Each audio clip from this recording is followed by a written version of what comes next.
There's also much to talk about politically as well this morning, from tariffs and immigration to spending and benefit cuts.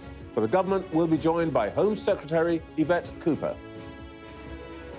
Sir Robin Millar is a world-famous music producer, but he's also the chair of Scope, and he has a stark warning for the government about the impact of its changes to disability benefits. And France's Europe Minister Benjamin Haddad tells us Europe must stand up to Donald Trump over tariffs. Plus, with us throughout the show, Times chief political commentator Patrick Maguire, economist Linda Yu, and former Number 10 Communications Director Guto Harry.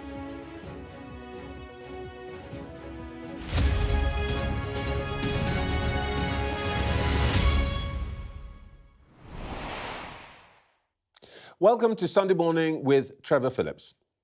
It takes something pretty spectacular to kick Donald Trump, Vladimir Putin and Rachel Reeves off the front pages. Yet a spiralling and very public royal row has done exactly that. We start today's programme with an exclusive and explosive interview. In the last week, an extraordinary war of words has broken out between Prince Harry and the woman who chairs the charity he founded in memory of his mother almost 20 years ago. He has now quit the charity, called Sentebale, and said he was heartbroken and that it was devastating that the relationship had broken down with the chair. That is Dr. Sophie Chandauka. She's made stark claims ranging from bullying to misogyny that have been strongly denied by other trustees who have now resigned in solidarity with the Duke of Sussex. Sophie Chandauka has now spoken exclusively to this programme. We've asked the Duke of Sussex for an interview, and sources close to the former trustees have very strongly refuted the claims she makes, describing the allegations as completely baseless. We've also interviewed a former trustee, Dr. Kalelo Leratoli, who denies many of her claims. And you can see that interview during the day on Sky News and online via our website or app. But here now is our interview with Sophie Chandauka. Sophie, thank you for talking to us. Sophie, you and I have known each other for many years, particularly working on diversity in corporate leadership, but I've never had anything to do with your work with Prince Harry. So let's just start with the origins of Sentebale. What was the point? What was the aim of setting it up? Well, first of all, thank you so much, Trevor, for having us here on behalf of the entire Sentebale organization, 540 strong. This is an opportunity for us to just set the record straight and also talk about the future of Sentebale. But where did it begin? Sentebale started as a very urgent response to the urgent need for those who were impacted by HIV and AIDS in Lesotho to be taken care of. Prince Harry and Princess thought that they were uniquely placed to respond to the needs of orphans and vulnerable children, and this was in 2006.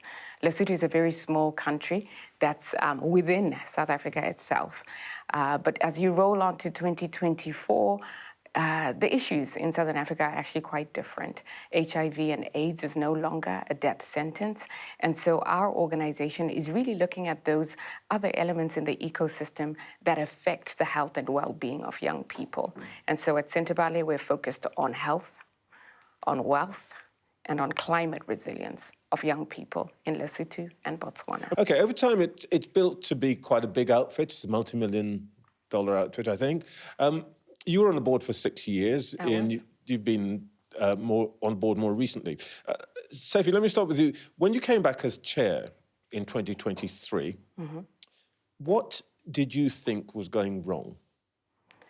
Now, I'm going to answer this very frankly, but I just want to say normally I wouldn't want to discuss family business in this way in an open forum. But here we are, and I'll do my best to be frank in my disclosure. So when I arrived in July in 2023, of course, the first thing you do is you open the annual report, you look at the board minutes to see what it is that's going on in the organization. When you look at the I did a 7-year historical review of the financials, looking at our costs and looking at our revenue, so income. It was pretty obvious to me that we had lost quite a number of corporate sponsors, we'd lost some families, and we'd lost individuals who were donating to the organization. And there was quite a significant correlation between the time the organization started to see a departure of sort of major organizations and Prince Harry's departure from the UK itself. When you look at the board minutes, though, there is no discussion about what's happening with respect to some of our most significant funders. And then when you discuss with the senior executive team and ask why there isn't a conversation about this, the answer is it's really difficult to have this conversation because the instruction was it's an uncomfortable conversation to have with Prince Harry in the room. So the central point here is when you look at the risk register of the charity and funding, number one risk is Brand. that's Duke of Sussex. Yes. Is that your opinion, or? It is. It is. Iain, is that what you saw? Yes, I mean, I think there's something underlying that as well, which is quite interesting. So if you look at how boards of trustees should work, where the public gets their comfort from is that they live in a rules-based governance framework, which in this case is regulated by the Charity Commission. And you're expecting the board to act independently, to support the charitable objects and support the interests of the organisation as a whole. If you get some trustees or a part of the board which is serving an external party, that can create a number of difficulties and it can create dysfunctionality. Because if they are serving the external party over and above the interests of the charity as a whole, you can get into a muddle. To be absolutely clear here, you're saying, Sophie, number one, that what you discovered was essentially donors were walking because of the Prince's reputation. Yes. Let me put to you what some of the members of the board had said about essentially these allegations. Sky News spoke to Dr. Kelele Leratoli early on this week, and she said, I've been in all the meetings, conduct of the board has been one of respect for each other. All of this came as a shock to me. What exactly is the difference then? Okay, I'll give my... Dr. Leratoli doesn't recognise the picture Dr. Leratoli doesn't recognise the picture you're painting.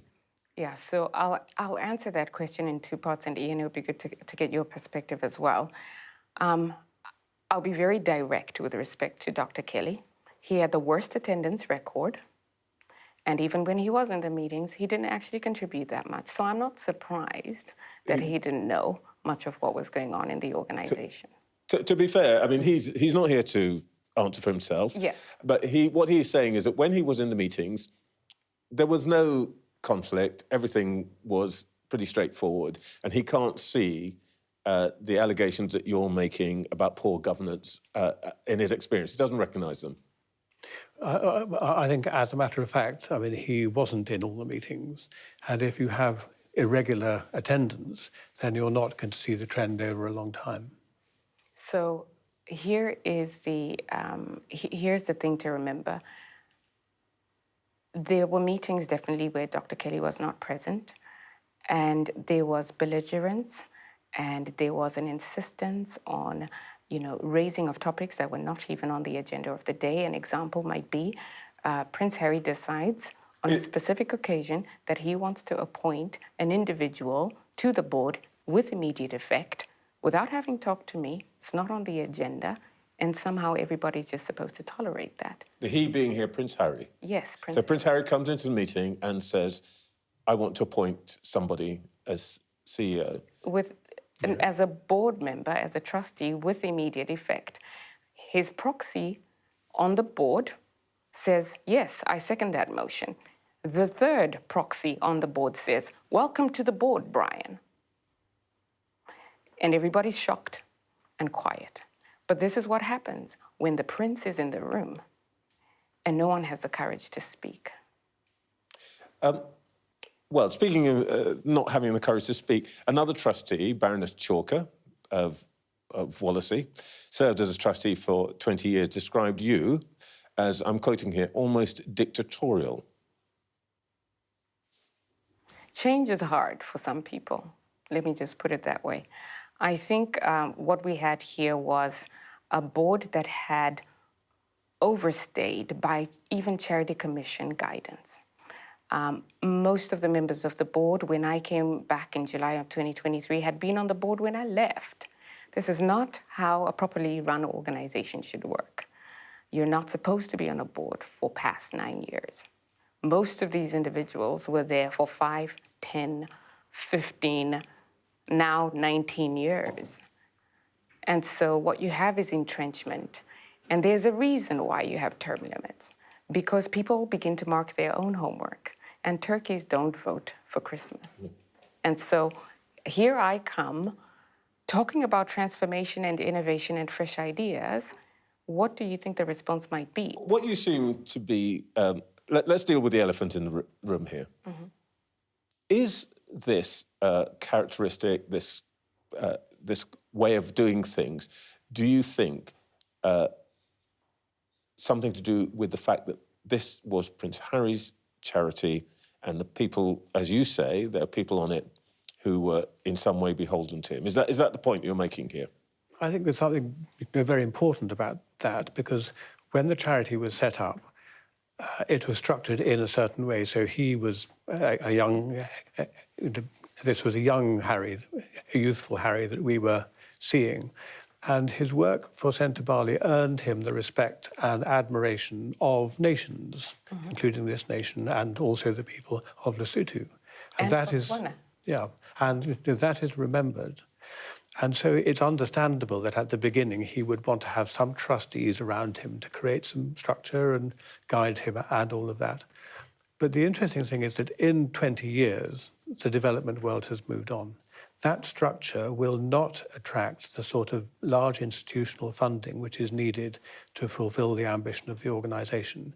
People will be worried about where is the directing mind. Is it the board of the trust of the charity, or is it the patron? And that, from a governance perspective, is the central issue. Sophie, let's talk about where things, as you saw it, started to go wrong. One of the incidents was the fundraising, the polo tournament, which is one of the ways in which Centre Bali raised a lot of money. What happened? We were so fortunate to have the opportunity to do a polo challenge in Miami last year in April. We had a very generous family that was happy for us to use their polo grounds at a material discount. And then about a month before the event was about to take place, Prince Harry called the team and said, "I'm doing a Netflix show, and I would love to bring a camera crew so that I can include some footage in this show." And so the team called me and tell me, "Oh, Prince Harry's made this request, so we're doing the things." I said, "You can't be doing the things without seeking consent from the property owners, the sponsors, all the guests. Nobody signed up into being on a Netflix show." And so we have this discussion about the need to talk to everybody. We come up with draft agreements. And of course, the venue owner says, "This is now a commercial undertaking, so here are my terms." We couldn't afford it, so now we lost the venue. So we went to another venue, and we were lucky enough that through Prince Harry's connections, actually, and a friend of his, there was another family that was prepared to host. The show went on, but there was a lot of disruption, right? A lot of people were unhappy because we'd worked on this for months. At the actual, on the actual day, we had Prince Harry, which is always wonderful. The Duchess decided to attend, but she told us she wasn't attending. And she brought a friend, a very famous friend. So you can imagine all of the activity that goes with these additional amazing people. We're excited about it. We would have been really excited had we known ahead of time, but we didn't. And so the choreography went badly on stage because we had too many people on stage. The international press captured this, and there was a lot of talk about the Duchess and the choreography on stage and whether she should have been there and her treatment of me. Prince Harry asked me to issue some sort of a statement in support of the Duchess, and I said I wouldn't. Not because I didn't care about the Duchess, but because I knew what would happen if I did so, number one. And number two, because we cannot be an extension of the Sussex. What would have PR happened machine. if you had simply just said, "There's nothing wrong with what's happened," what the Duchess did? Well, the Duchess has told Dr. Sophie Chandauka to make a press release about her, and then she'll get even worse trolling. That's what would have happened. You said that Prince Harry wanted to, I'm quoting here, force the failure of the charity. Why on earth would he want a charity he founded in memory of his mother to fail? I mean, that's... He would have some justification for feeling hurt at allegation. To be honest, it's a last resort. Really, what Prince Harry wanted to do was to eject me from the organization, and this went on for months. It went on for months through bullying, harassment.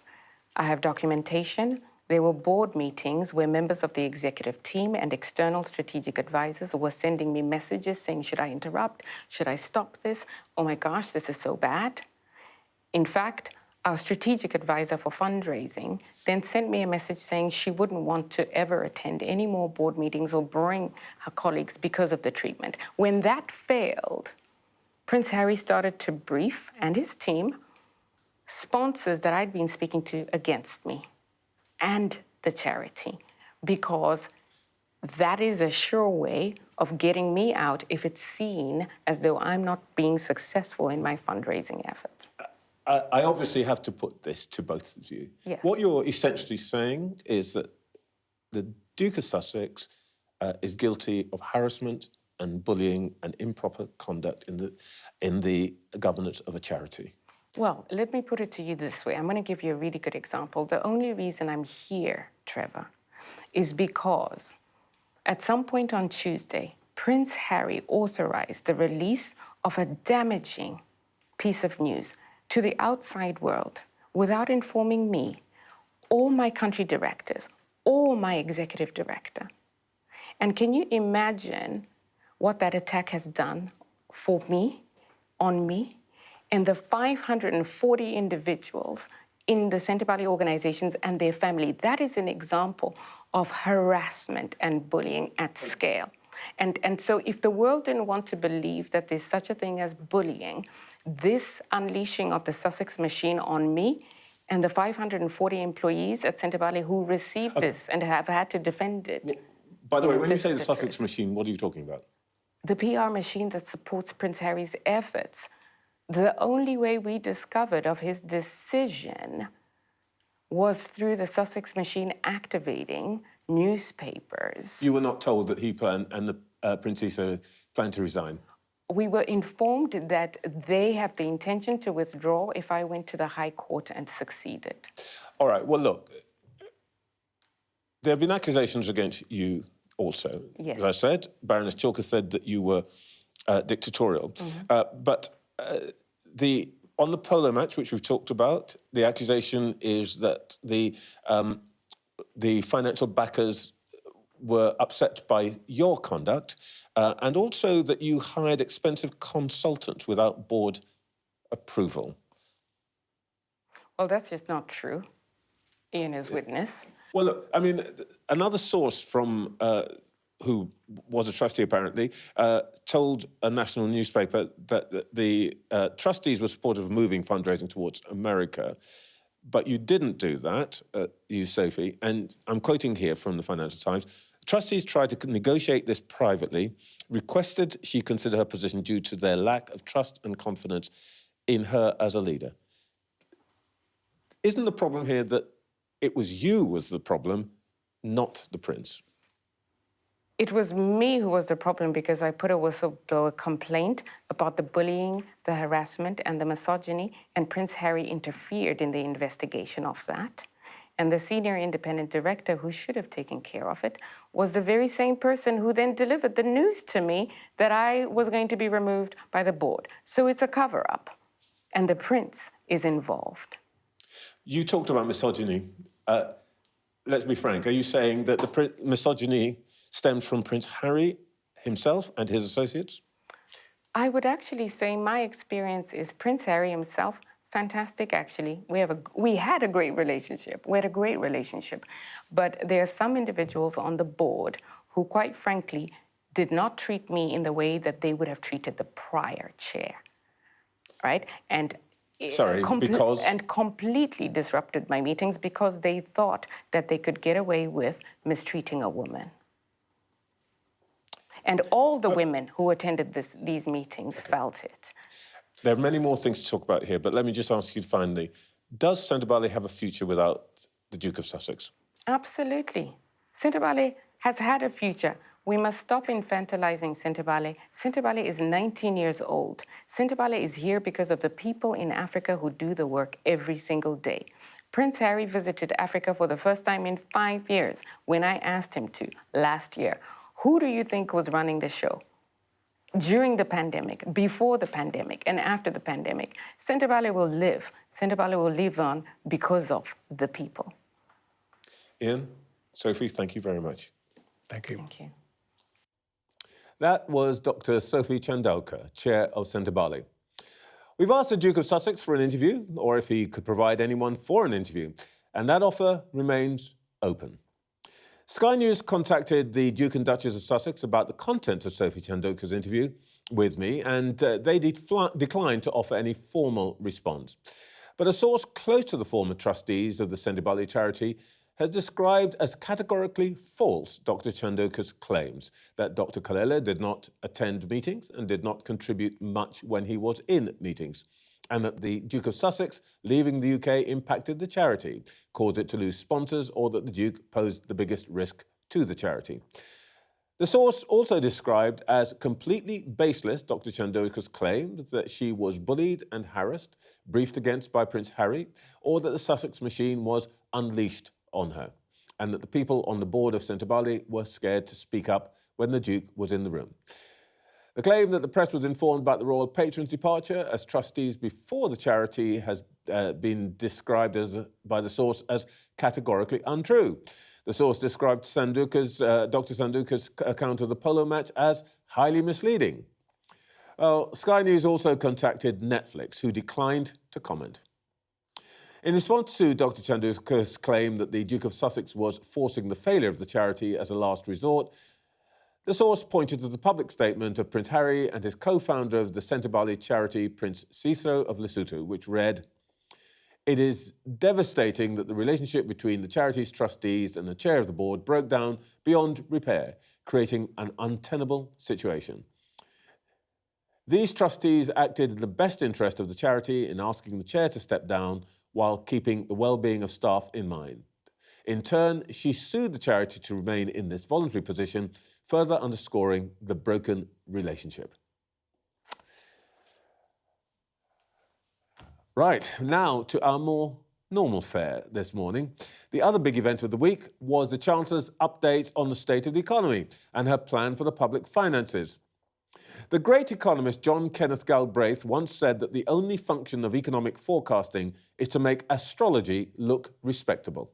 Rachel Reeves wasn't exactly channeling Mystic Meg when she delivered her spring statement on Wednesday. She did her best to put the doom and gloom of the autumn budget behind her, predicting that economic growth would pick up over the next 4 years. Obviously, she hadn't read the tarot cards properly, because within 24 hours, the White House had announced 25% tariffs on all cars entering the United States, including the Bentleys, Rollers and Aston Martins, which we sell to rich Americans. The Institute for Fiscal Studies declared that it was 50-50 whether the Chancellor would need to come back with more tax rises in the autumn.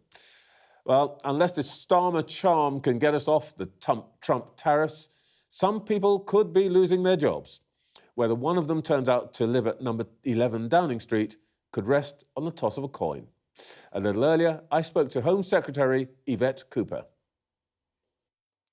Yvette Cooper, does it concern you that you are presiding over a country where 20 police officers armed with lasers break down the door of a Quaker meeting house to arrest 6 women eating breadsticks and hummus, none of whom, by the way, 3 days later is charged with a single offence?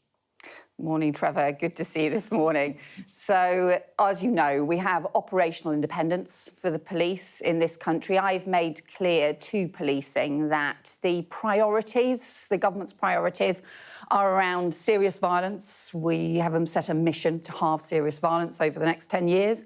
and also dealing with those neighbourhood crimes, the local crimes, particularly in town centres, that have the greatest impact on communities.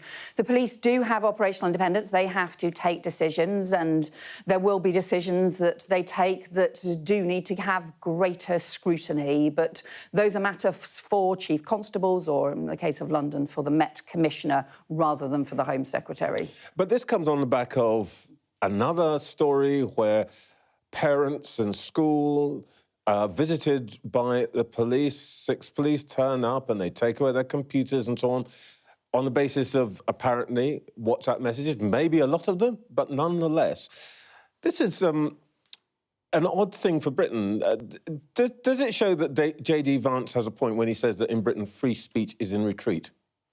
No, we have a long tradition, not just of free speech, but of freedom of assembly, of a whole series of different freedoms that are really important in the UK. It's a great long tradition, but it seems to be we also have an threat. important tradition of independence for the police, and the police need to operate without fear or favour. I think that other case that you referred to, the Hertfordshire Police and Crime Commissioner and the Chief Constable, as I understand it, have also instigated a review into that case. I think the Police and Crime Commissioner has said the view is that this was a breakdown of the relationship between the school and parents, which in his view should they need to look at other ways to deal with that rather than involving the police. But that's the Police and Crime Commissioner's engagement, and it's right that in individual forces, Police and Crime Commissioners have oversight of their forces. But as you know, if you had the Home Secretary trying to direct the police in different ways, that really would cut across some of our really important freedoms in this country, where the police need to operate independently from the Home Secretary. Indeed, but you are also the elected politician who is, to some extent, the guardian of our human rights, our rights to be free from interference by the institutions of the state. So at the very least, this is something you should keep your eye on, isn't it? Well, it's why we're introducing a new performance framework for policing. As part of our policing reforms, we've got a new white paper that we're drawing up, which will set really a much clearer performance framework, the priorities that we want the police forces across the country to concentrate on. That is around the serious violence, halving knife crime, violence against women and girls, but also the things like the shoplifting, the street theft, mobile phone theft. So we'll be very clear about what we see as the priorities for policing, and also the way in which police forces will be monitored on that, the way in which they will be assessed, and the way in which we make sure that standards are being met. On individual judgments, look, the police make thousands of arrests every single day. They have to be accountable for those judgments on their own individual operations, but we are setting out a much stronger framework, because I don't think that happened in the past. All right, let's talk about some of the challenges that are going to face you actually this week. First of all, we're going to see the imposition of tariffs by President Trump. 2 questions, really. First of all, have we had any success in getting the Americans to exempt us from the tariffs? And if we haven't, how much damage do you think this is going to do to our economy? Well, we clearly want to see reductions in barriers to trade, not increases in barriers to trade. So, obviously, we were very disappointed at the US decision to introduce tariffs, including around auto and steel and so on. And there are, I think the Chancellor has said, continuing intense discussions with the US. But look, this is part of a wider, we want to see we're not going to get a deal by Wednesday, are we? In tariffs, and we will continue with those discussions. But we're not going to get a deal by Wednesday, are we? Well, we will keep discussions underway, but we'll also keep all options on the table as well. And the UK government will always be operating in the national interest for the UK as well. But how serious... OK, but how serious... You're an economist. How seriously do you think that this will damage our economy? Well, I think it's the point I made at the beginning, which is that in the end, if you increase barriers to trade right across the world, that's not good for the world economy, let alone any individual country as part of that. So that's why our approach to this has been to try and seek new trade agreements across the world, including improving our trading relationship with the EU as well as with the EU and the US. So this is about removing barriers rather than increasing them. And nobody, I don't think any business wants to see a trade war either. OK, so I talked to a French Europe minister, interviews later on in this programme, and he says that actually, same thing as you, but their approach is to say we will retaliate. We're not going to retaliate. Well, the Prime Minister has said that no option is off the table and we will continue to approach this in the UK national interest. That's the important thing. We obviously can't keep a running commentary on different discussions that are taking place, but we have to always make sure that we're acting in the national interest. All right, let's talk about your own portfolio, if we may. You've announced this morning you're going to find and deport people who've overstayed their visas. How are you going to do that? Well, we're already increasing returns. So we've returned over 19,000 people since the election. We'll be updating those figures shortly, and those figures, that was a 20% increase on returns compared to the previous year. That's as a result of much stronger operations with other countries, but also increasing our enforcement action here in the UK, because frankly, the rules need to be respected and enforced, and I think they haven't been for too long. That's why we're substantially increasing the returns of foreign national offenders, of failed asylum seekers, and of those who have overstayed their visas. Well, let's talk about that. I mean, 19,000. Let's talk about the scale. The American Department of Homeland Security estimates that their number of undocumented migrants there, 11 million. Latest study funded by the EU and by our own research councils for 12 large EU countries says that number is between 2.6 and 3.2 million. Do you know how many illegal immigrants there are here in Britain? The previous government had different analyses, and there hasn't been proper assessment and evidence on this. But one of the reasons that we are taking stronger action on illegal working. So we're introducing an amendment to the Border Security and Asylum Bill, which is to actually strengthen the requirements on employers in the gig economy to start checking people's eligibility for work, because, frankly, it is too easy at the moment for employers to take people on illegally through those contract mechanisms without those checks in place. And we know the criminal gangs, which our summit this week is going to be about, the criminal gangs who are operating are often offering people fake employment in the UK, as well as making them false promises about travel. I get the point about your plans, but your colleague Angela Eagle was here some weeks ago, and she told me that you really couldn't say how many undocumented migrants there were because they're undocumented. So if you can't even find them, you don't know how many there are, how are you going to make a difference? And the scale, the best study we have, I think, from Oxford University says something like 750,000. The scale is way beyond the measures that you're taking, isn't it? Well, we've already got a 20% increase, and we've only been doing in government for 8 or 9 months. But you're talking about tens of thousands against a total of hundreds of thousands. Secondly, we're strengthening the law in a series of different ways, including on illegal employment.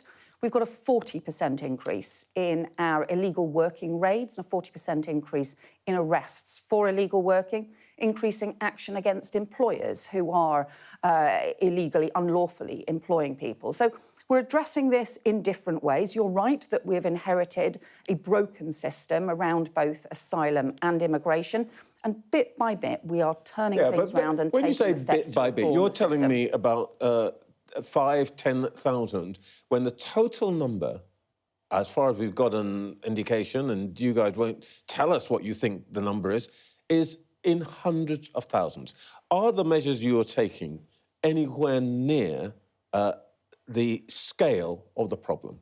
Well, it's a substantial increase already. The 20% increase in returns, the 40% increase in illegal working raids in just 8 or 9 months. So that is a substantial increase in actually tackling the rogue employers and the way that they are exploiting people. They're also undercutting legitimate businesses.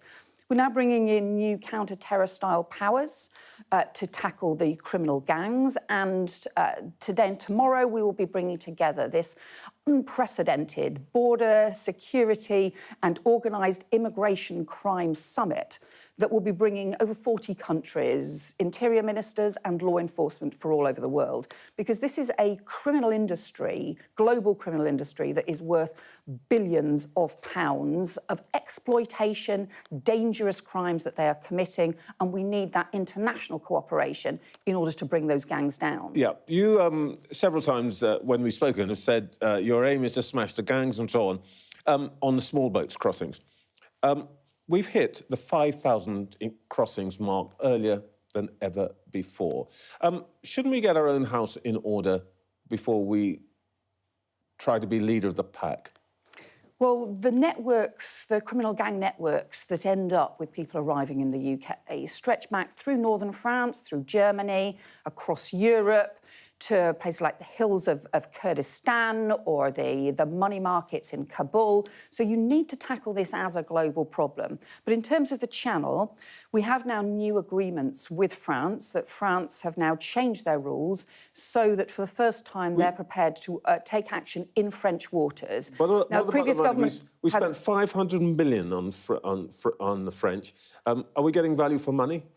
Well, we've changed the agreements with France now in a couple of important ways. So for many years, the previous government had tried to persuade France to take action in French waters, and that hasn't happened.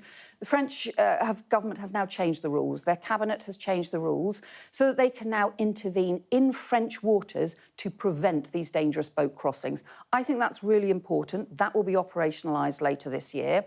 They're also going to bring in a new sort of elite police unit. It's similar to the one that operated during the Olympics and was successful in tackling boat crossings during the Olympics.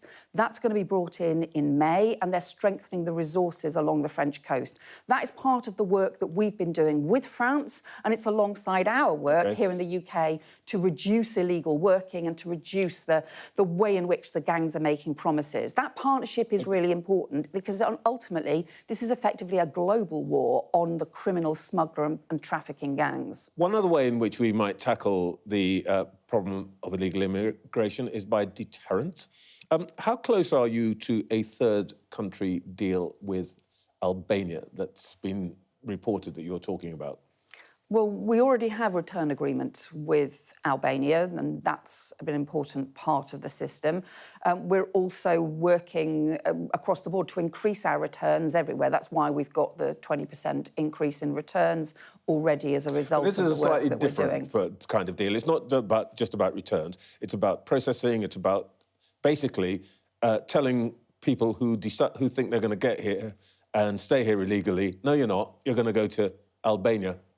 Let's forget Rwanda, but somewhere else. So I think what you're talking about is the arrangement, obviously, that Italy and Albania have set up, which we've always said we will look at. I've talked to the Italian Interior Minister about their arrangements. And would you like to have the same deal for us? We will always look at what works. So we've been very clear about that. We will always look at what works. But it has to be practical things that will work, not the gimmicks. What we saw with Rwanda was £700 million be spent on sending 4 volunteers to Rwanda. We'll always make sure that our approach is about what works, and that's why our focus is on tackling the criminal gangs and the networks that organise this. But to be clear, we are talking to Albania or some other countries about that kind of deal. David Blunkett said, one of your predecessors said, why don't we draw up a list of safe countries with whom we can have this sort of deal? So are you talking to Albania or any other country about that Italian-style deal? We've talked to the Italian government about the arrangements that they have, and we've always said we'll look at what works. We're also talking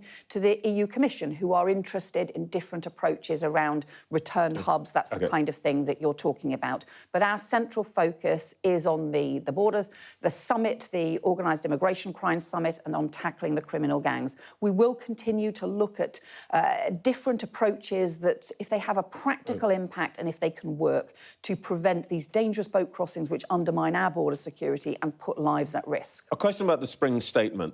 Later I'll be talking to the chairman of the disability charity Scope. He called the Chancellor's plans on welfare benefits catastrophic. He said that they'd push more disabled people into poverty. And I'm quoting him here. He said, it's obvious that these cuts are simply about saving money and not for a moral desire to get more people into work. That is brutal, isn't it? Well, I think that Liz Kendall, the Work and Pensions Secretary, as well as the Chancellor, set out the purpose for the reforms being to help people into work. We have seen a different situation in the UK compared to other, not just European countries, other major economies after the pandemic, where other countries have seen their employment rates go back up after the pandemic. In the UK, that we haven't. In fact, we've seen the number of people claiming disability benefits has increased much faster than the increase in the number of people who are disabled. So there is something that's going wrong in the UK system, and that's why the focus that Liz Kendall has set out has been about what do we need to do to make sure that people aren't getting trapped on disability and out of work sickness benefits and actually can get back into work. He's saying in terms, he just doesn't believe you. He thinks this is just straightforwardly about cuts, and disabled people are bearing the brunt of the government's financial problems. Well, I think when you've got 1 in 8 young people who are now out of work or education completely, we've also had a big increase in the number of people in their 20s and 30s who are out of work for health reasons. Of course, you want people in their 20s and 30s to be going into work, to be getting the opportunities to get back on track. Some of that is going to be about improving health treatment, including mental health treatment and including bringing waiting lists down. But it's also got to be about supporting people into work, making sure that there are regular in-person assessments rather than people having no assessment in person at all. Because if you get people into work, that halves the chance of somebody being in poverty. Yvette Cooper, thank you very much for your time. Thanks very much, Trevor. Let's see what our panel made of all that. We're joined all morning by the Times chief political commentator, Patrick Maguire, the economist, Linda Yu, and former number 10 communications director, Guto Hari. Patrick, let's start with this free speech issue, because the Times has been covering it this morning. Is it too harsh to say maybe J.D. Vance has got a point? Look, I'm not surprised Yvette Cooper didn't necessarily agree with that one. But it's, look at the story, as you say, that was on the front page of the Times on Saturday about a couple of parents having their door kicked in, essentially, by the police over a WhatsApp group, and then what happened at the Quaker Meeting House in London. You know, I think a lot of people will read those stories and say, hang on, I didn't realise there were so many police available to pursue free speech issues, or, you know, people making indiscreet comments on WhatsApp when people are ringing the police and not being able to have those basic functions discharged. So I think, look, the police certainly have a case to answer here, because it speaks volumes, I think, about their operational priorities. I think we obviously have to be a little bit careful, because we just don't know what, for example, the group that was meeting in the Friends Meeting House is really about. But it did strike me reading it, if I can put it this way, that if you go back a few decades, I can remember sitting, talking to other student politicians, some of whom later became Home Secretaries, by the way, about plans to disrupt. And I think the whole idea of police coming through the door and going and hoiking us off to the nick, I can't quite see it as British. Well, I think what Patrick said is right in terms of thinking about the extent to which the police are involved, and the extent to which that, you know, you may want to, I suppose a lot of this is norms and behaviours, isn't it? You're trying to make clear, you know, what the line is, you know, operationalising their actions versus, you know, having free speech and debate. And I do think these examples do make you think, you know, where should the police actually be focused? Because, you know, I'm sure in pubs around the country, there's going to be quite a lot of debate over this because of the actions, not necessarily because we don't think that there is a need, you know, to think about how we manage free speech in this period. I suppose the good is people might be saying, watching this, well, yeah, but, you know, they blocked the M25 and so on and so forth, and it's best to stop these things before they happen. When they block the M25, I'm in favour of them being removed. When they walk out of a store in Covent Garden carrying a whole load of stolen goods, I'm in favour of the police stopping them. They don't. I don't like the idea that police have the resource to monitor a small group of women who are signed up to one of the most peaceful religions on the planet and then break the door down to arrest them and find there's nothing to get them for. And the example in the Times yesterday, big hand to the Times for highlighting this, the example of sort of listening in on a WhatsApp group and sending 6 officers to arrest a respectable seeming couple in front of a 3-year-old and almost using handcuffs and putting them in a cell. If you'd have told me that was Germany and East Germany under the Stasi or whatever, or told me it was North Korea today, I wouldn't be that surprised. But this is modern Britain, and I think we need something stronger from the Home Secretary than, we have a great tradition. We need a line in the sand here to say this is not what we want the police to do, and this is not what modern Britain is like. Because democracy's got to have some upsides, and one of the upsides is that the police don't come crashing through your door just because you say something that upsets someone. I did try to make that point to you, but it's interesting. What is the role of the politician here? It's a really interesting question, and it's a persistently difficult one, I think, for Yvette Cooper. She's finding herself on the hook quite often for operational decisions by the police that frankly make people in Downing Street and in the Home Office tear their hair out, because they are completely at odds with the political message the government would prefer to send, which is, yes, firm policing, but policing that's in line with the government's priorities. Frequently, I think you're having ministers like Yvette Cooper having to come to studios like this to try not to slug off the police, which, you've seen Home Secretaries and the police try that. Home Secretaries in the past try that, rather, and it seldom ends well for them. But also not wanting to endorse those sort of actions. So it's really tricky. Yes, it would be rude of me to say that she spent 5 minutes saying as little as possible, but she did it very skillfully. Actually, the message the government did want to get across this week is that they're in control of the economy, Linda. Did you believe it? They certainly did try and put forward that, the world has changed, which is true. But I think if you look at the spring statement, I think one of the biggest, there's a couple of things I would highlight. So I think this is in line with your conversation just a few moments ago, which is on World Tariff Day, self-proclaimed by President Trump, let me just say, I don't think I'd ever heard that day, April the 2nd, designated that way before. Or also he's called a Liberation Day. It goes with the Gulf of America. Yeah. Just for clarity, this was new to me. If the United States imposes the 25% across-the-board tariffs, including the UK, the independent fiscal body, the Office for Budget Responsibility, estimates it would knock off 1% from our economic growth, our economy, which is substantial. And they say it would wipe out the Chancellor's fiscal headroom, the space that she has to achieve her stability rule, which is for day-to-day spending to be balanced by tax receipts by the end of the Parliament. So that is a massive shock. So the second point I was going to raise is her headroom is about a third of what previous chancellors had. If she had more than about 10 billion pounds of headroom, so more like 30, then you could weather the shocks. Comparing it, for example, to Osborne back in 2010. Yeah, exactly. Then she would have a bit more headroom, and the message could be we're better positioned for these shocks. But I think the challenge of doing that is that growth is stagnant.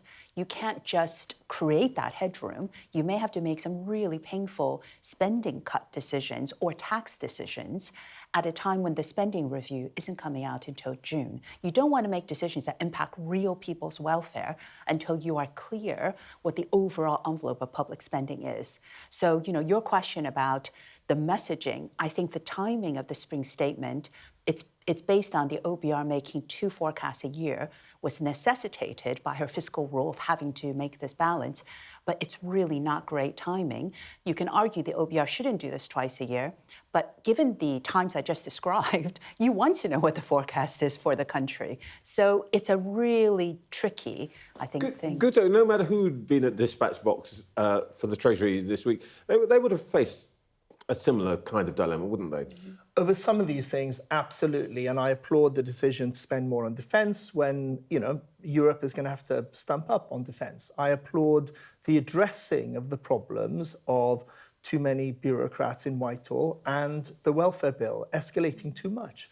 But the problem of growth and I defer to Linda here, but I know enough about economics to know the problem of growth, which was meant to be paramount, was undermined actively by Rachel Reeves and Keir Starmer themselves. They talked down the economy at a crucial point, and then they inflicted a tax on jobs, and that has had a devastating impact on small businesses. So that is a self-inflicted wound that has nothing to do with wider economic... To be fair, she will say, she did say actually, I think, that their planning reforms have now been looked at by the OBR, and suddenly, whoa, is it 0.7%? Extra 0.2%, beg your pardon, on growth. So something's happened. Yeah, so you're absolutely right on the planning reform. It's going to raise growth over the period, and that's a good thing, because that means that structurally we're slightly better off. In the October budget, same thing on infrastructure spending. The OBR had said that would actually raise potential growth, but this is one of the challenges. It won't do it for several years from now. And so what you're constantly doing, going back to your J.K. Galbraith's quote, is that you are projecting what could happen, and it's a positive thing, but then something like Trump happens and you realize, oh, wait, hang on, in the interim, we're going to have to make some really tough decisions, but you have to start today in order to generate growth in the future. Patrick, you understand politics, I don't. Here is what's happening. Rachel Reeves' ratings as a chancellor absolutely tanking. The only person who currently is worse than her is Kwasi Kwarteng. This is a problem not just for the Labour Party in relation to everybody else, but there are Labour voters in there who think she's doing a terrible job. How long is the party going to tolerate what the government is doing before it gets indigestion? Well, look, that's going to be the defining political question of this government. I mean, those figures are remarkable, not least because Wednesday's statement, Rachel Reeves got up and basically said, I don't care if you think I should break my fiscal rules. Half the cabinet has said she should, including, I'm not sure Yvette Cooper, sadly don't have a bug in cabinet, but ministers including Yvette Cooper and others have raised concerns about the Treasury's approach in cabinet before. You've got loads of Labour MPs saying, please can you raise taxes? In doing what she did on Wednesday, they've cut international aid, they've cut welfare, they're cutting everything else. Is that the Labour Party? Well, no, it's governing against the grain of the sensibilities of her parliamentary colleagues, of some of the people in cabinet, of Labour voters who expected, they'd have a mandate to fix public services, etc., etc. It's really, really difficult for her, and not least because, speaking to people in government this week, if Donald Trump, a Truth Social post here, an unexpected crisis there, war in Europe, the likelihood is there'll be even more difficult decisions, not just in the spending review in June, but she might have to come back for more welfare cuts in the autumn, which is going to be really, really difficult for Labour politicians to wear. And we've got 6 months of speculation and please raise taxes, don't raise taxes before then. 6 months of speculation. Great work for us. Up next, we'll be joined by music producer and chair of Scope, Sir Robin Millar.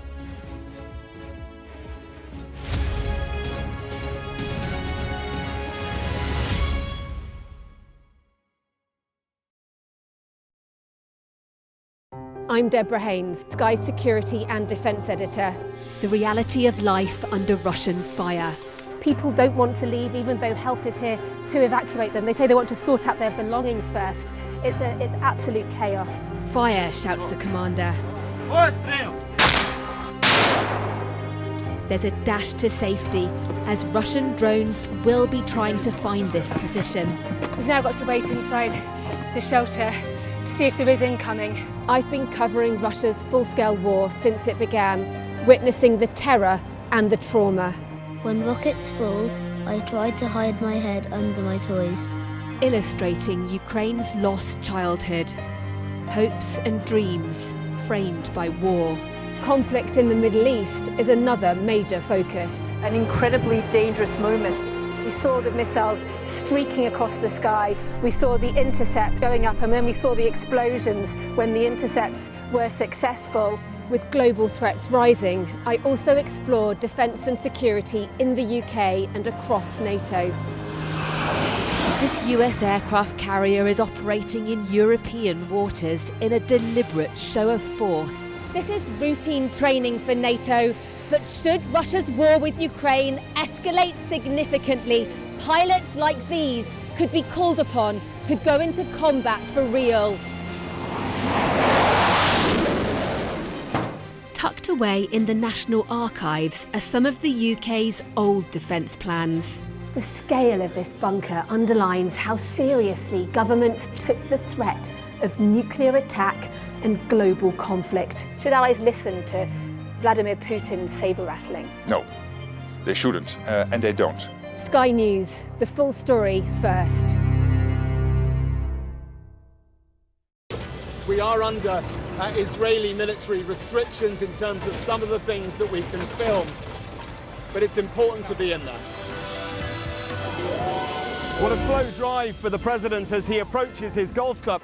4 more years! Free wherever you get your news. I'm Mark Stone and I'm Sky's correspondent based here in Washington, D.C.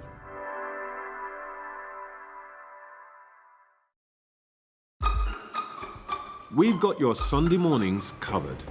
From the front page and the sounds of the streets to the voices of the people who make the major calls and big picture politics beyond Westminster. We'll put you at the heart of our story.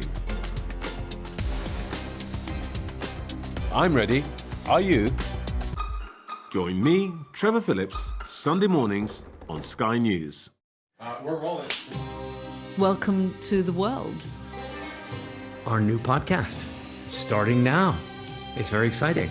Every week we'll be reporting from the world's trouble spots. We get to hold those in positions of power accountable, and we get to ask the questions that the audience, the listeners, want to know about. And that's why it is so important that people tune in, come along for the road, come along for the journey. It'll be fun.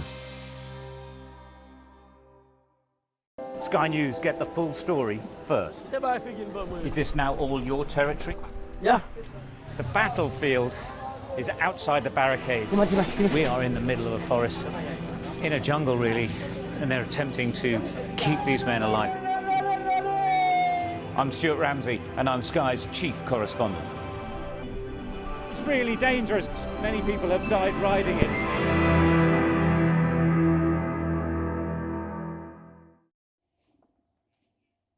Sir Robin Millar is one of the country's most celebrated music producers. He's also the chairman of Scope and deeply concerned by the government's proposed changes to disability benefits. He joins me now. Good morning, Sir Robin. Good morning, Sir Trevor. You obviously heard the Chancellor's spring statement. How did you respond? I thought perhaps this is disabled people's Me Too moment, Trevor, not in the nature of suffering, but in the fact that it may be the time to stand up en masse and say, this is unacceptable, I suppose. Why do you think it's unacceptable? The Chancellor's got to make her sums add up, and everybody, I guess she would say, has to make a contribution.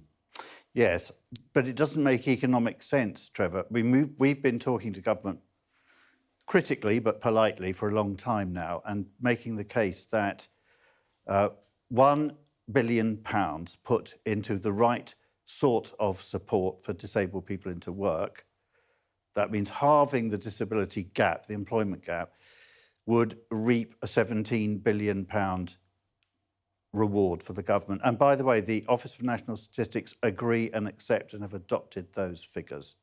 I think this is about something else. I think this is about something that we've seen before, which is that when things aren't going so well at home, UK premiers have a habit of rule Britannia sabre-rattling abroad, and the impact of that, of course, has been to say, let's increase the defence budget at the expense of the welfare budget, which of course shocks anyone who's ever supported the Labour Party in their lives. I mean, it shocks them to the core. If you said a Labour government are going to vote for guns, wars, planes, tanks, and cut welfare benefits, I think most people would be shocked, including us. One other thing, Trevor, if you don't mind, is that Rachel Reeves 2 or 3 times this week, they talk about ordinary working people. She stresses this phrase. every time she says it, disabled people feel a slap in the face because it means, and we don't mean you, because you can't get work, we haven't helped you into work, you're just a benefits person, so you're not the people that we're interested in. We want ordinary working people. It's horrid. Is it your feeling, from what you've just been saying, that the 16 million people, disabled people that Scope aspires to speak for, feel in some way disrespected by what the Chancellor's put forward? I think the Chancellor's in a difficult position.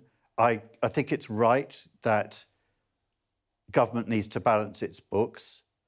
They've got themselves in a bit of a mess because actually, you know, changing disability benefits requires legislation, Trevor, and that's going to take 18 months, 2 years plus. So there isn't going to be a sudden cash injection from changing the benefit system.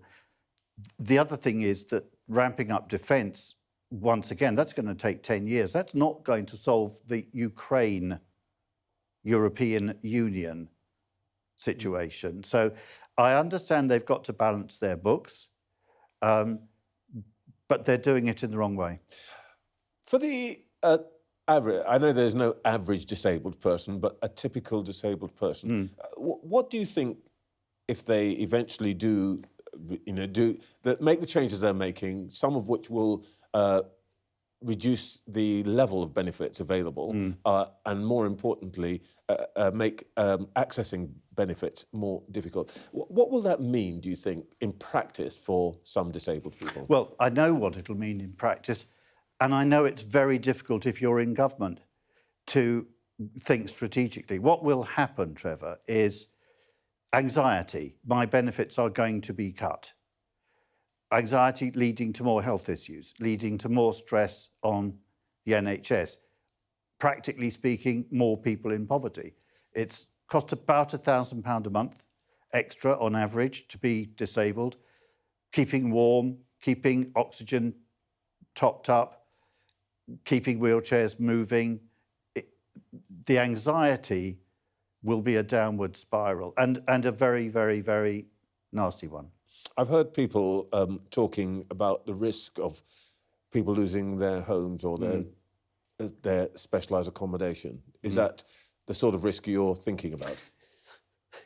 Yes, but there is a perception, I think, amongst perhaps some politicians that the way you characterise disabled people is sitting at home, twitching the curtains, waiting for the benefits person to come round. 16 million people is nearly a quarter of the country. They've all got brothers and sisters and wives and husbands. It's half the country. It's half the country. It's most people's future. You don't get to, you don't get to 70 without having 2 or 3: mobility, cognition, eyes, hearing. Disability is everybody's future. So it's strange to think about them as other. It's us. And all we want, by the way, is to lead the same lives as everybody else. We don't want to be special. We just want the same lives as everybody else. And that means a job, a home. That's all. Robin Millar, thank you so much for your time this morning. Great pleasure. Let me go back to our panel now. Patrick Maguire, Linda Yu, and Guto Harry. Patrick, Robin's just been saying this is basically not what you would expect from a Labour government, in a way, picking up on a point you made earlier on. The government's not going to lose its majority over this, but how serious do you think this might affect, if you like, parliamentary parties, morale, and the party in the country? Badly, I think, is the short answer. I think, look, I reported a couple of weeks ago, there are at least 150 Labour MPs who are uncomfortable with this, who told their whips they're uncomfortable with this. Now, that doesn't necessarily mean 150 of them will rebel, but it shows you the depth and breadth of discomfort.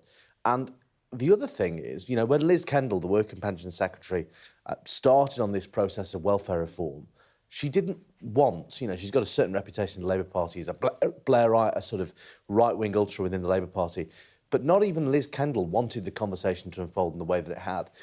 They wanted that conversation to be about getting people back into work, supporting people back into work. And instead, as you'll remember, Trevor, like the early days of Tony Blair's government, we're now talking about cutting benefits for disabled people. The way this has been handled has been not ideal, to say the least. It's engineered the worst possible sort of conversation for the Labour Party, and it makes the government, despite all the imperatives around fiscal rectitude, defence spending, etc., to the Labour Party, who do still matter in all of this, makes them look cruel, uncaring, and that their priorities are a little bit off. Guto, I don't want to just pick up on the words cruel and uncaring, but was it the smartest thing for Helen Whately, the Tory spokesperson, to say after all of this, Kendall and Reeves, they haven't gone far enough?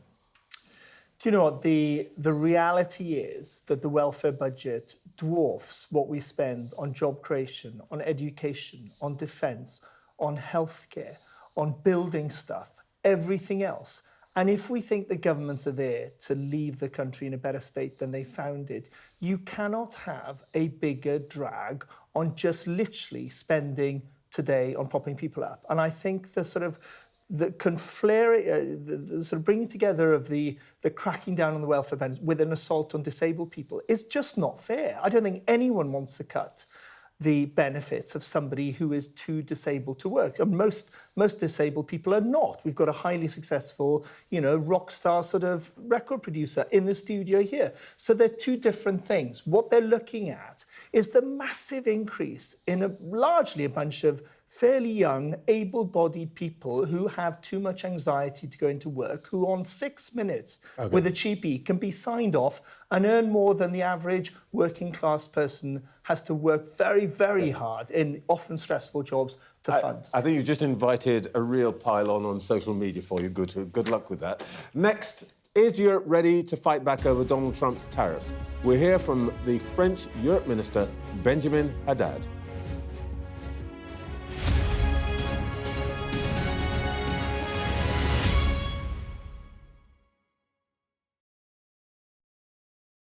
I want to start the programme today with a name, a story that I can't get out of my head. The campaign has now started. This is your chance. Tell people this is the Politics Hub. It's not correct. The tax burden is projected to go up. No, but I'm not. This is my interview. Look, this is ridiculous. No one does care about us. I'm really interested in that. On the Politics Hub, we like to push the boundaries. He's got the majority. The question is, what is he going to do with it?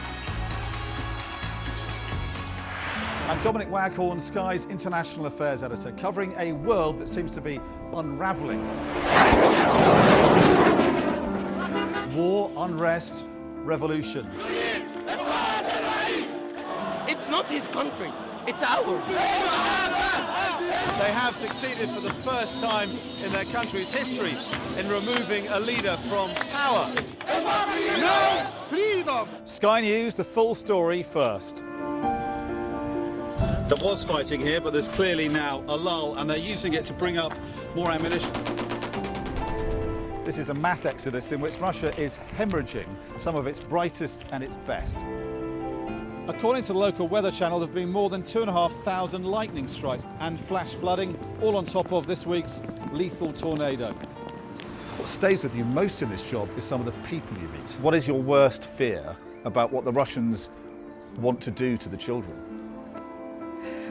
They're just boosting demographics by stealing young people. Would you like to take the opportunity, Mr. President, on Sky News to invite Barack Obama to come here?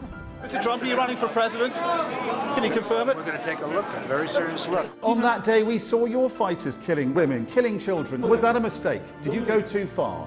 You couldn't control your fighters? The full force of the state is being used to crush any protest.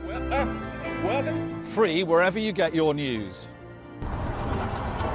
It's half an hour now past the deadline that Hamas issued, and we've now seen a third barrage of rockets coming in. Another alarm. The mood here is jittery and nervous.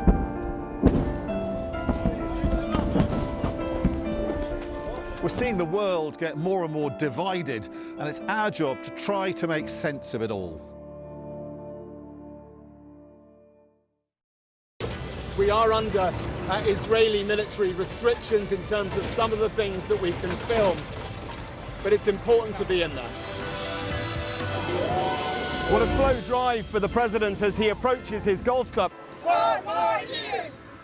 Free wherever you get your news.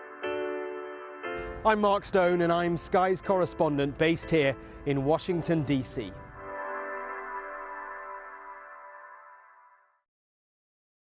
We're rolling. Welcome to the world. Our new podcast, starting now. It's very exciting. Every week, we'll be reporting from the world's trouble spots. We get to hold those in positions of power accountable, and we get to ask the questions that the audience, the listeners, want to know about. And that's why it is so important that people tune in, come along for the road, come along for the journey. It'll be fun.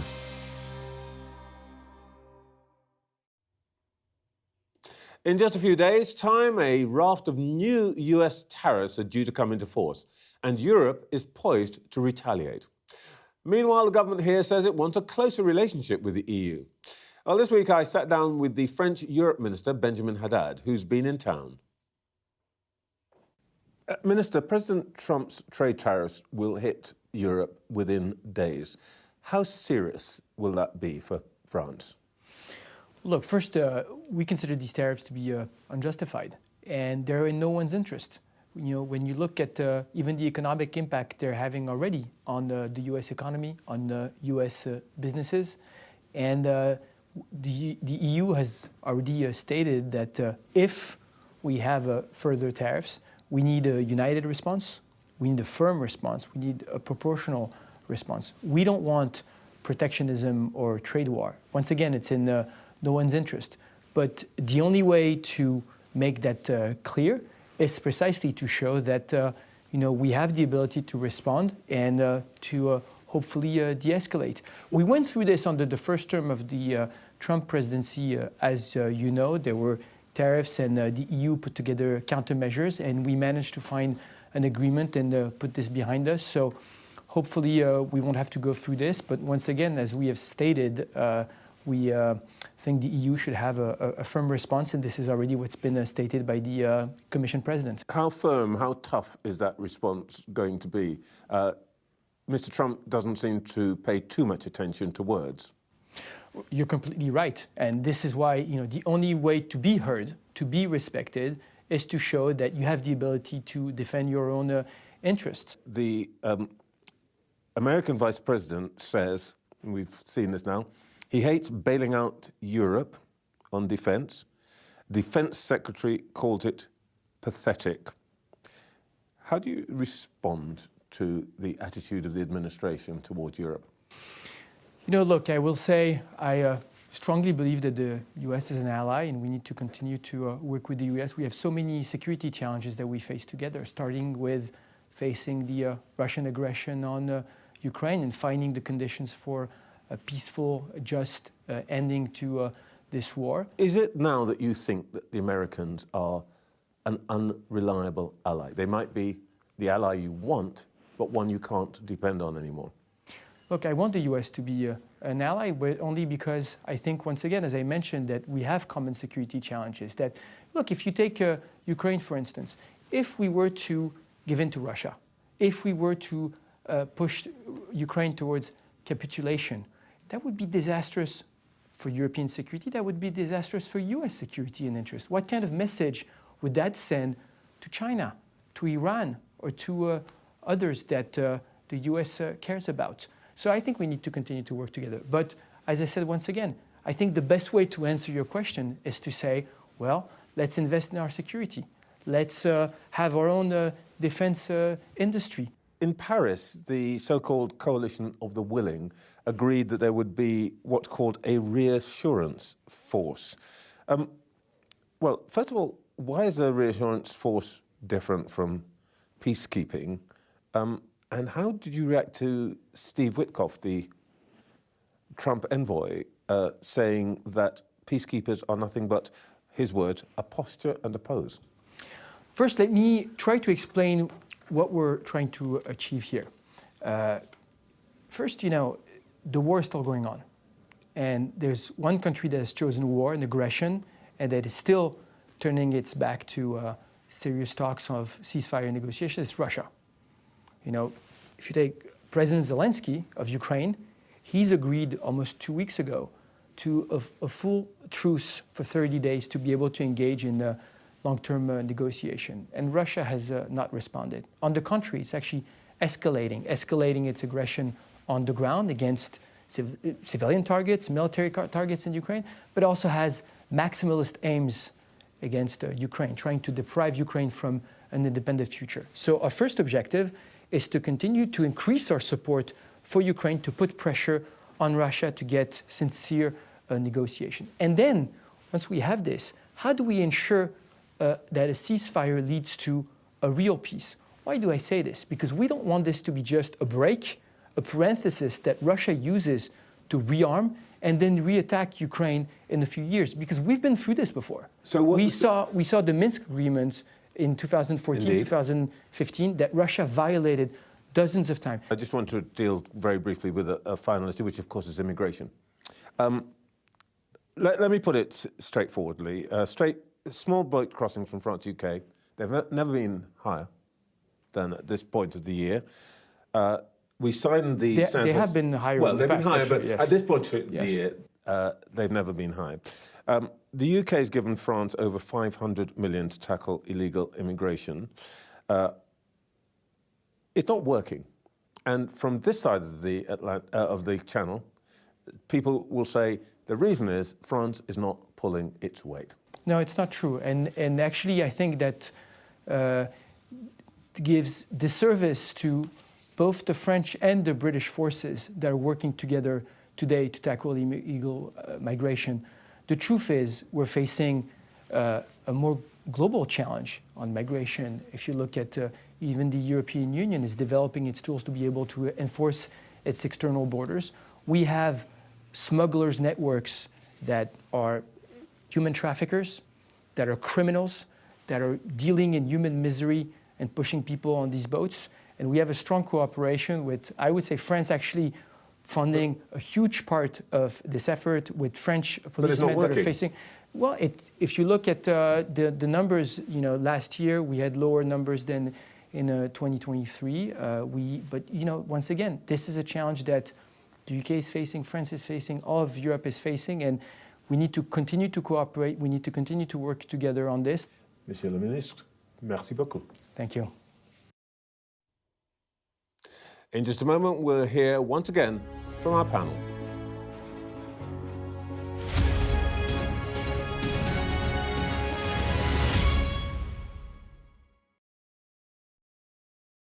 I'm Dominic Waghorn, Sky's International Affairs Editor, covering a world that seems to be unravelling. War, unrest, revolutions. It's not his country, it's ours. They have succeeded for the first time in their country's history in removing a leader from power. No freedom! Sky News, the full story first. There was fighting here, but there's clearly now a lull, and they're using it to bring up more ammunition. This is a mass exodus in which Russia is hemorrhaging some of its brightest and its best. According to the local weather channel, there have been more than 2,500 lightning strikes and flash flooding, all on top of this week's lethal tornado. What stays with you most in this job is some of the people you meet. What is your worst fear about what the Russians want to do to the children? They're just boosting demographics by stealing young people. Would you like to take the opportunity, Mr. President, on Sky News to invite Barack Obama to come here? Mr. Trump, are you running for president? Can you confirm it? We're going to take a look, a very serious look. On that day, we saw your fighters killing women, killing children. Was that a mistake? Did you go too far? You couldn't control your fighters? The full force of the state is being used to crush any protest. Free wherever you get your news. It's half an hour now past the deadline that Hamas issued, and we've now seen a third barrage of rockets coming in. Another alarm. The mood here is jittery and nervous.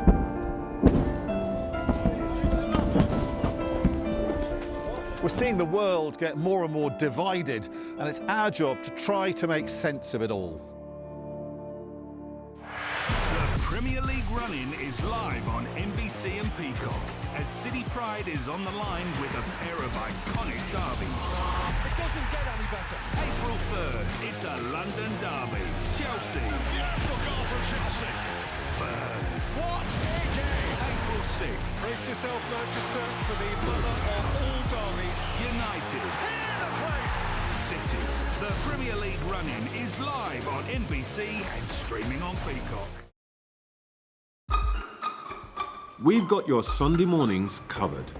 From the front page and the sounds of the streets to the voices of the people who make the major calls and big picture politics beyond Westminster. We'll put you at the heart of our story. I'm ready. Are you? Join me, Trevor Phillips, Sunday mornings on Sky News. We're rolling. Welcome to the world. Our new podcast, starting now. It's very exciting. Every week, we'll be reporting from the world's trouble spots. We get to hold those in positions of power accountable, and we get to ask the questions that the audience, the listeners, want to know about. And that's why it is so important that people tune in, come along for the road, come along for the journey. It'll be fun.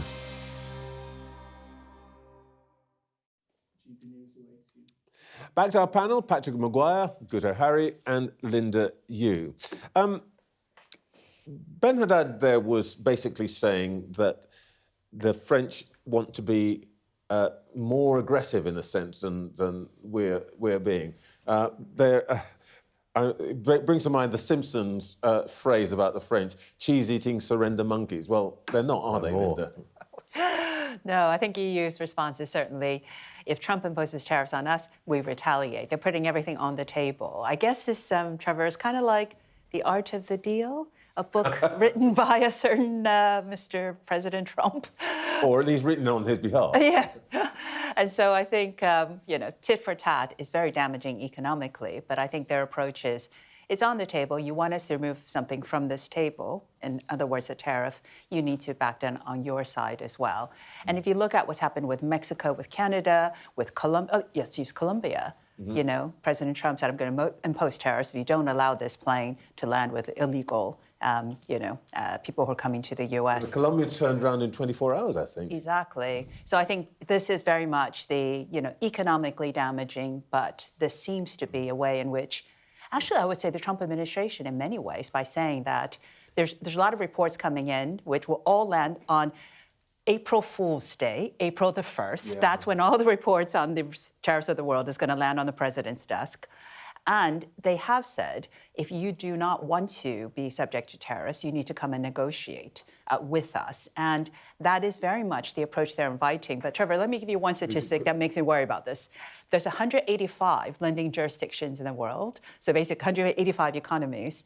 How many people work at USTR, which is responsible for trade? How are they going to get all these people, to come and negotiate? Oh, right, you need to be in front of the queue, I think, in that case. Well, actually, Patrick, tell us what you're hearing, because Johnny Reynolds, our business secretary, apparently has been on the plane pretty continuously for the past few weeks trying to get something across the line. We're not going to do it, are we? Well, look, the people in government, people in Downing Street and beyond are optimistic we could get something done within a few weeks. But otherwise, the government's twin-pronged strategy seems to be, one, let Peter Mandelson sweet-talk people in Washington, but two, otherwise, just sort of sit quietly and hope Donald Trump is distracted by other more confrontational leaders. I mean, maybe that will work in the short term, but, Number 11 and the Treasury were blindsided by the 25% tariff the White House was talking about on cars earlier in the week. That might not be enough. Guto, you've been close to the guts of diplomacy. Trump, whatever he is new. Describe Trump diplomacy. It's crazy, isn't it? It's a sort of there is no structure. There's no. It's not Queensberry rules. It's cage fighting. That's what it is, isn't it? Where you can do anything. You can bite and scratch and you can actually get down and dirty on the floor. There's no sense of doing things in a structured, orderly way. And so it's all about leverage. It's all about what you've got on them. And I don't advocate retaliation because it's a bit like revenge. When you seek revenge, dig 2 graves, one for yourself. And the one thing that gives me hope in all this is that the brilliant Mark Carney is currently, Prime Minister of Canada, to fight our corner for us because he understands better than most people in the world how all these levers work. And he's got leverage, very direct leverage over parts of the north of the United States in particular. So we have to think that somehow in private conversations with shrewd people who'd say, well, this is what we could do if you are serious about pressing that button, Mr. President, and hope that that sobers up some of the people around him. But Lynn and Patrick, just very quickly, both of you, in the end, isn't Trump revealing something which most leaders try to hide, which is that it's about power? It is absolutely about power. And it's also about a relationship. He's very, very transactional. So there was a story during his first administration where the Prime Minister of Japan, Shinzo Abe, played golf with him or something. And remember, Japan has one of the biggest trade surpluses with the US. And Abe apparently said, Mr. President, this power relationship, you have the power. If you put these tariffs on, I'm going to lose my job. And apparently Trump said something like, oh, I like you. You're a good guy. We've just been playing golf. And he didn't put tariffs on one of the biggest countries with one of the biggest trade surpluses. Patrick, just 10 seconds. Will Starmer charm him? He likes him, despite everything. And as long as there's a royal on hand to wheel out in front of Donald Trump, I think he'll remain not quite pliable, but amenable to the UK. OK.